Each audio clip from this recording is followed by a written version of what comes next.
Hello, and welcome to our Understanding the Crypto Hype virtual event. I'm Ryan Lawler, FinTech reporter at Axios, and I'm coming to you from Philadelphia, PA. I'd like to welcome all of our audiences on Facebook, YouTube, Twitter, LinkedIn, and of course on Axios.com. You can join the conversation today on Twitter with @Axios and the hashtag Axios Events. Over the next 30 minutes, I'll be joined by my colleague, Lucinda Shen. We will unpack how the crypto industry plans to improve its legitimacy as a viable form of currency, and we'll discuss what's next for its regulatory framework. Our first guest is the Senator from Wyoming, Senator Cynthia Lummis, joining us from Washington, D.C. Thanks for joining us. It's my pleasure to be with you. So, Senator, you're working on a bill along with Senator Gillibrand to create a framework for regulating digital assets. Can you tell us what are the key components of that bill? Well, we've designed it so it works within the customary framework for managing and regulating traditional assets.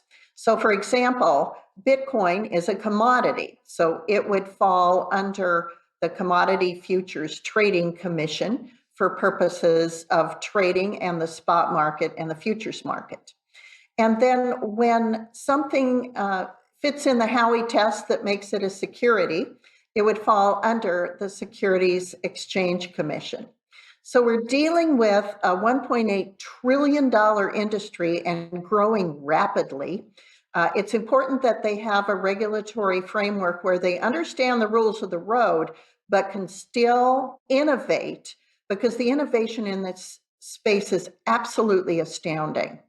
So we're dealing with consumer protection, with privacy, with taxation, with definitions. So everybody's dealing from the same set of definitions of these assets and these regulators. And those are really the main components of the bill.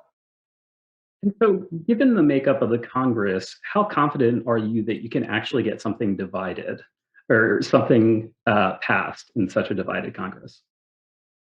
Well, I know it's a divided Congress on very partisan issues, but digital assets are nonpartisan. So we're finding this is an area where we're seeing a lot of common ground among members that maybe on a partisan basis you wouldn't put together. That way, we're going to have a very bipartisan approach to this issue.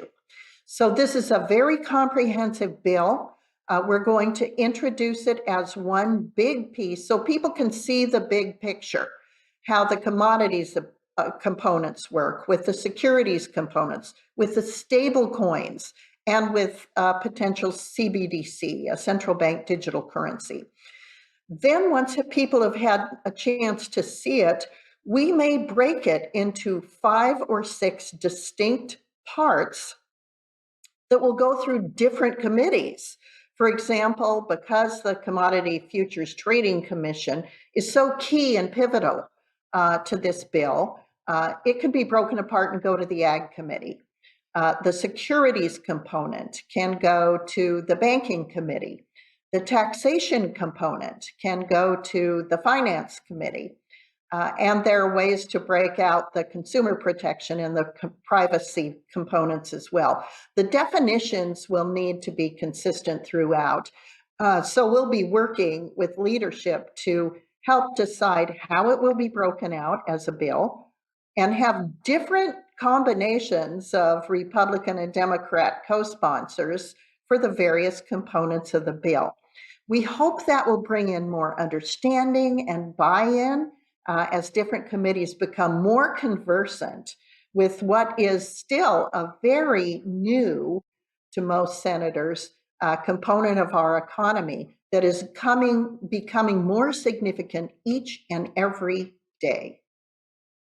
In the meantime, you've seen some agencies, particularly the SEC and others, essentially acting on some of the players in the market while waiting on some sort of legislation or regulatory framework to be created. I'm curious what you think of that.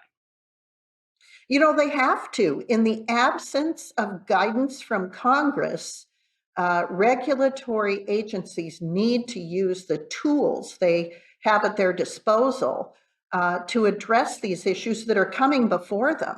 People are filing documents to do business with these agencies, and without that regulatory framework or that statutory framework to guide them. So these regulators have to sort of make decisions on the fly using the existing set of rules and the frameworks that are available to them. So by necessity, they're working on these issues already. We hope this bill is something that can move more quickly through the legislative process than you might normally see with a brand new topic that is this complex, because the agencies so desperately need the additional guidance that will come through this piece of legislation. And how does President Biden's executive order fit into all this? Is that really going to be helpful to you, or is it sort of a distraction from the work that you're already doing? It dovetails pretty nicely with the work we're doing. A number of the things in the executive order created studies. There's guidance with regard to how the administration feels about stablecoins. We may tweak some of their thoughts just a little bit. For example, they have recommended that FDIC-insured agencies be allowed to issue stablecoins.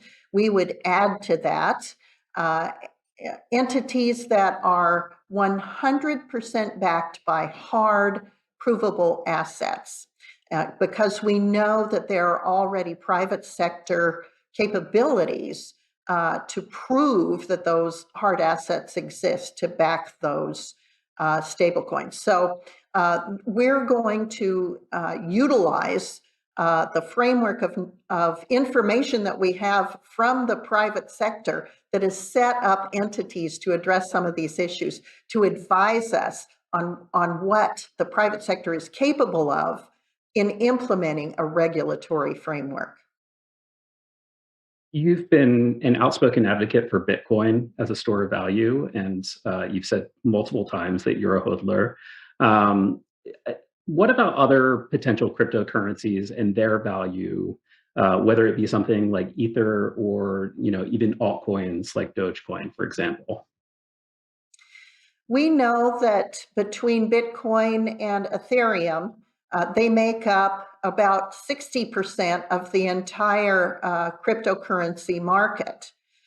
But we also understand that there may be between 17 and 18,000 cryptocurrencies.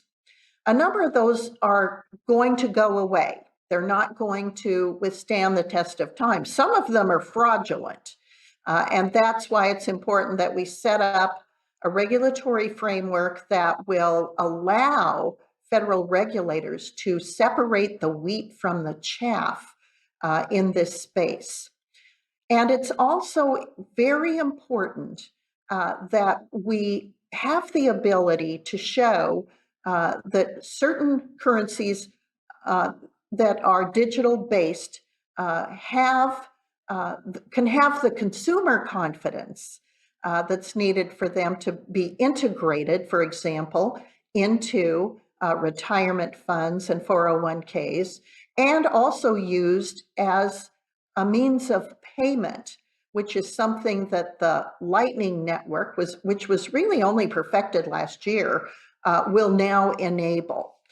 So it's important that we have a regulatory framework that is sufficiently flexible to allow for the innovation that's coming so fast that we can't possibly adjust statutorily a framework and tweak it all the time to deal with issues that are unforeseen and extremely innovative as we speak right now. And how do NFTs fit into all of this? Are they art? Should they be regulated as securities? Where do they fit into all of this? Great question. We have not addressed NFTs specifically by name in this bill. yet because it's so hard to figure out how to categorize them. It may be that with the tools that we're providing to the regulatory agencies, that they will be able to decide how NFTs fit into our regulatory schematics and which ones should be regulated and which ones shouldn't. Well, with that in mind, do you own any NFTs? I do not. I only Okay. own Bitcoin. And we're watching Ethereum because, of course, there's the difference between proof of stake and proof of work. Bitcoin operates on a proof of work standard. Ethereum is aspiring to operate on a proof of stake standard, which they're, I think, getting close to, but still have a ways to go. So these will also be issues that will need to be addressed and monitored during the course of passage of this bill. Great. Well, we've run out of time. Thank you, Senator Lummis, for joining Axios. It's my pleasure, Ryan. Thanks for inviting me on. And next we have A View from the Top with Mia Boykins. Thanks, Ryan. And thank you to our sponsor, Circle, for making this conversation possible. Now, joining us from Washington, D.C., is Chief Strategy Officer and Head of Global Policy at Circle, Dante Disparte. Welcome. Thank you, Mia. Great to be with you. Thank you so much for being here. I'm so happy to be joined by you today to discuss the crypto hype. It's all over social media, and so many people across the world are still not sure what cryptocurrency is all about. Axios has started this discussion here today, so let's go deeper. Briefly tell us about what cryptocurrency is and enlighten us on the public policies that are needed to allow this industry and technology to flourish and grow in a safe manner. Well, cryptocurrencies were born in no small measure as a protest vote. After the 2008 financial crisis, we socialized losses and we privatized gain to the tune of trillions of dollars. And so the emergence of cryptocurrencies came with Bitcoin first, and then a host of other digital assets that today approximate a $2 trillion entire market. In that market, you're finding major companies are building increasingly well-regulated and calling the United States, among other jurisdictions, home for the emergence of what I like to characterize as device-centric banking, payments, and financial services. So it's a very, very powerful revolution, and always-on trusted forms of finance are being powered by cryptocurrencies and blockchain. Wow, yes, it's definitely a powerful revolution. Thank you so much for that information, Dante. It's very important for us to have as much knowledge as possible since global crypto adoption has increased by 880% in the last year. With that statistic, tell us, does Wall Street need blockchain more than blockchain needs Wall Street? That is a really good question. And so my answer is qualified in the sense that if you think about your and my financial needs, our financial needs do not take bank holidays. And yet, by traditional standards and traditional rails, there are many things that you and I cannot do with payments, banking, and money. And frankly, if you want access to the best wealth creating and wealth preserving products Wall Street has to offer, oftentimes you need money in the first place. The advent of cryptocurrencies, the advent of internet native finance, what is known as decentralized finance or DeFi, are creating a safe series of alternatives for people to be banked, for people to execute payments, and ultimately for people to participate in a revolutionary new asset class. Of course, people should not be subjected to internet funny money or vaporware. So how these innovations are regulated in the US and around the world has been a big, important topic of conversation amongst financial regulators, policymakers, and with the recent White House executive order, finally, we are starting to have a whole of government approach to regulating what is being classified as the third generation of the web. Web 1, you could read content. Web 2, you could read and write content. And finally, today with Web 3, you and I are no longer products, but we're rather owners of unique, scarce content on the internet. So to be able to read, write, and own is the superpower of Web3. Definitely, ownership is key, and it's a very exciting movement, and it's also so exciting that the government is backing it, and we're starting to find safe ways to actually maneuver and invest and also just take control of our own financial health and financial status.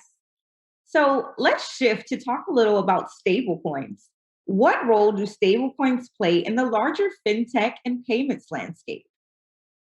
Well, the acting comptroller of the currency, Michael Hsu, recently gave a speech in which he likened stablecoins to the function that the dollar carries out in the real economy. So in the digital assets economy, the stablecoin stands as the foundational layer of trillions of dollars of market activity, just as the dollar stands as the foundational layer of trillions and trillions of dollars of economic activity in the real world.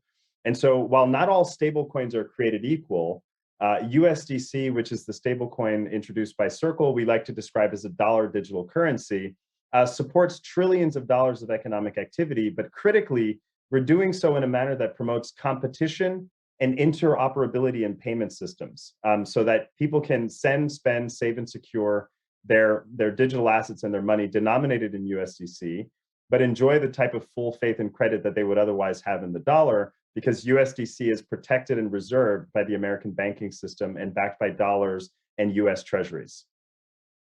Wow.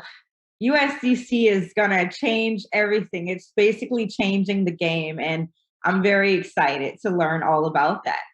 So, for the final question, are all stablecoins the same? If not, how are they different? Well, there is no question, not all stablecoins are created equal. However, what we've tried to do with USDC is to solve the original sin of the cryptocurrency industry, which was buyers and spenders remorse and hypervolatility. And so many stablecoins in circulation today are not necessarily backed by the assets that they promise to be backed by. They may be intransparent, they may be opaque, they may be tying up assets that otherwise belong in the free market or in the free economy. And so therefore, there has been a fair policy conversation about, if you say a stablecoin is backed by liquid assets and by a fiat currency like a dollar, you have to be able to meet a very basic test of show me the money and a basic test of accountability akin to what you would see from large, well-regulated banks. Circle has operated on that basis. We are licensed comprehensively in the United States, like major payments companies that you and I both know. And we think it's important that people, users, and the broader market have fundamental trust in the liquidity underpinning USDC. But not all stablecoins are created equal. Not all stablecoins are answerable to similar standards around financial integrity, financial inclusion, and ultimately promoting financial innovation for what I like to characterize as programmable, composable, but trusted in internet money. I think these are very, very important evolutions in the broader financial system. Definitely, definitely. I like what you said. Show me the money. And also, the trust is key, especially for our generation with everything being so transparent. So I'm just so thankful that you joined us today. Thank you so much for joining Axios, Dante. Thank you, Mia. Great spending some time with you.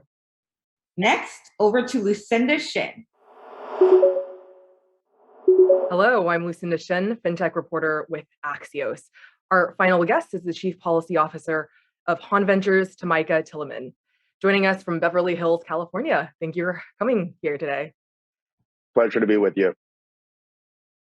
So I wanted to start us off by looking at the state of the crypto economy. We've seen a huge amount of funding coming into this space to the point that we're seeing actually seeing a rise in crypto funding, even as venture capital funding is slowing in the first quarter of the year. And so from that perspective, why do we need the regulatory clarity? Why do we need more dialogue with regulators at a time when it seems like the crypto economy is chugging along, arguably even better than the rest of the venture world? Well, I would say this is much bigger than even the traditional conceptions of the crypto economy. This is about building the next generation of the internet. And undertaking a task of that magnitude and importance is going to require policymakers and technologists and investors to work together in ways that we haven't over the last few years, but I'm increasingly optimistic that we're now trending in the right direction in terms of the nature and the scope of the discussions that we are having with policymakers. There has been extraordinary growth in this space to date, and it's important to recognize and celebrate that. But if we want to realize the full potential of these technologies and frankly realize the benefits that they stand to deliver for society, we're going to need to work closely to build out policy architecture that can support these new tools. And that's why the conversations that are occurring right now are so important. So Haun Ventures is one of the most well-known venture capital crypto funds out there.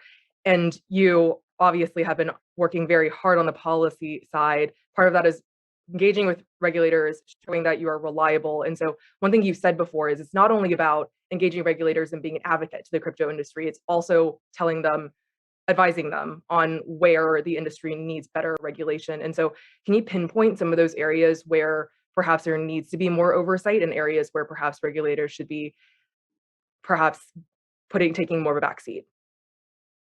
Absolutely. Well, first thing to recognize is everyone who works in this space learns every day. It's moving very, very quickly. And that's part of why we believe it's so critical to have the type of multi-stakeholder engagement that enables industry, civil society, and regulators to sit down together and have meaningful conversations about where we need to go. A couple of key priorities I would highlight. First, right now, United States, we have a patchwork of regulatory frameworks dating back to the Great Depression that are being used to provide oversight of this new and very dynamic world of digital assets.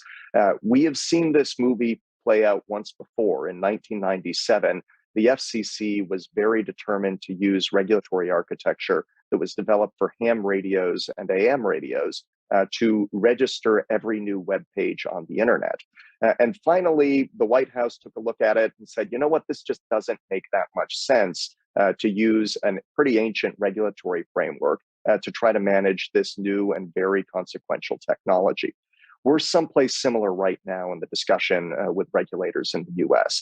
The existing system is neither desirable nor sustainable. It makes it extremely challenging, even for those that are trying to keep the rules, to do things the right way. And what we've seen with March's executive order from the White House is that there's now a whole of government effort on the part of the administration to step in and rethink how we are going to regulate these tools going forward. So some simplification there, I think, is going to be very critical. We also need new regulatory frameworks for things like DAOs, distributed autonomous organizations, that have the potential to provide a successor to the joint stock corporation, a mechanism that's been around now since about 1840, and that has served as the basis for organizing a lot of human activity when it comes to deploying capital to solve problems. We have new tools, and we're going to need new rules. Yeah, and going back to that analogy of the 1997 handheld radios, is that specifically, are you referring to how securities law is currently operating or looking at different tokens? Securities law is certainly the most obvious example of this. It's a regulatory framework that dates back to, again, the aftermath of the Great Depression. The case law that serves as the foundation for our current securities framework dates to 1946 in a Supreme Court case about orange groves. There are certainly things in this space that do constitute securities, and when technologies or digital assets do constitute securities, that may serve as a very fine and serviceable framework. But there's also a lot that is emerging from this space that is fundamentally new. And the idea that we're going to be able to regulate these new tools and new solutions effectively using architecture that dates back to orange groves in 1946 is pretty implausible. And I think everyone who looks at it in good faith is probably going to reach that same conclusion. So going back to that point earlier, what should we be a little more wary of in the industry? Are regulators taking perhaps a look at the wrong areas of the crypto industry that they should be regulating? Well, I think there are two critical things that we need to be mindful of. The first is, frankly, we are in a vastly more constructive place today than we were even a year ago. And if you would have asked me 12 months ago what the state of the union was on this question, I would have responded that we are in a race to build the future of the internet and the future of the global financial system. And the US is not only losing, but most of our policymakers aren't even aware that a race is underway. That has changed now, and we see many members of Congress, many senators, and certainly a large portion of the administration focusing very intently on getting this right. That's very productive and encouraging. What I think we need to be mindful of going forward is the fact that a lot of regulation right now, specifically from certain agencies, is occurring in the context of litigation. And specifically taking enforcement actions without providing clear guidance on the right way to keep the rules and the right way to develop these solutions. That's something that really needs to change. What we are seeing, if we look at the data, is that a growing proportion of open source developer activity in Web3 is moving outside of the United States. That's bad for our economy. It certainly is going to undermine our ability to serve as a global leader in this sector going forward. And a big reason for the departures, and we know this because we talk to a lot of founders in this space, is concern among founders about the regulatory framework that exists in the United States. So we need to get this right, get it right quickly. If we do that, I'm optimistic that the United States is going to play a really critical role, a central role in the development of Web3 in the next generation of the web. Right, you've spoken before of creating some kind of private-public partnership so that basically regulators can be better educated about this topic, and you're hearkening back to the mistakes of Web 2, well, what we're on right now, the internet. I am curious, and this is a very difficult question to try and predict a problem that has yet to exist, but from the Web 2 has come up, the way that we've regulated Web 2 has resulted in a lot of unexpected side effects. The way that we're looking at content moderation, how we're going to deal with things like harassment and First Amendment rights.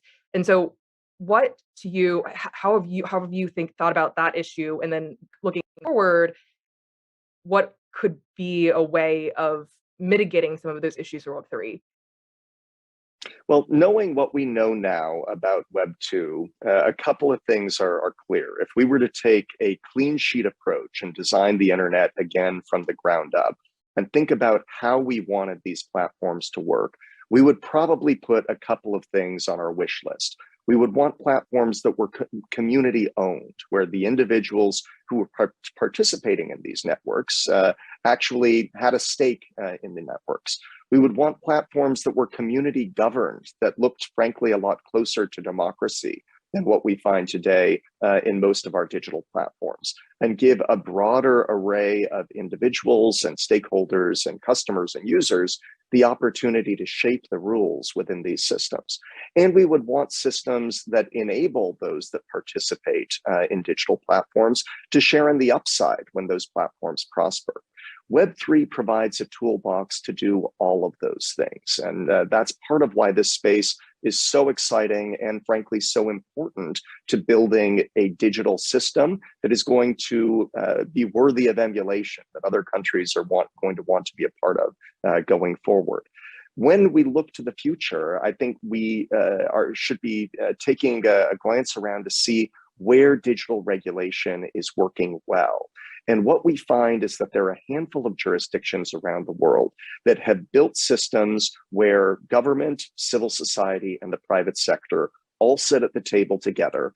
They discuss the opportunities and the potential risks that are emerging around new technologies, and they design rules in collaboration to address those opportunities and challenges.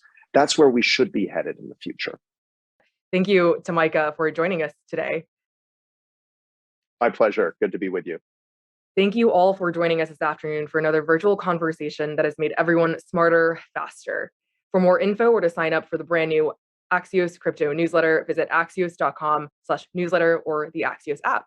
And a deep dive on exclusive fintech deals, you can sign up for a 14-day Axios Pro free trial at axiospro.com. Thank you all for joining, and we'll see you on axios.com.